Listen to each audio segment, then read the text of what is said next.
I've heard a lot of people who said that it wasn't particularly bad. Shelley Tasker, who was a healthcare assistant, she was someone who spoke out about that because she was she was working in a hospital and she said it was just nothing to worry about, no big deal. And I went to a hospital in York during the height of the pandemic. It was empty. I think it was more empty than usual because people were scared to go in because they didn't want to put pressure on the NHS.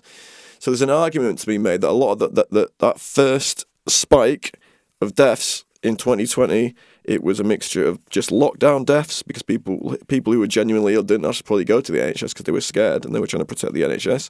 They were probably there was probably deaths just because they were frightened. We were put through a psychological attack, and that has an effect on. I think that has an effect on the population to where someone might kill themselves. I wouldn't be surprised if that was the case. And then the mixture of that, maybe the midazolam deaths. I don't really know if more people died because there was an actual COVID wave during that period in April 2020, because there is a spike of deaths in that period, but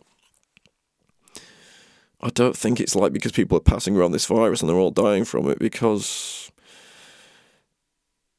it's like, I didn't think that you got a virus and you just died because you got a virus. I was under the impression that if you're genuinely healthy and you get a virus, you're fine. But the way that they were spinning the narrative back in April 2020 was like, you don't want to get COVID, otherwise you'll die.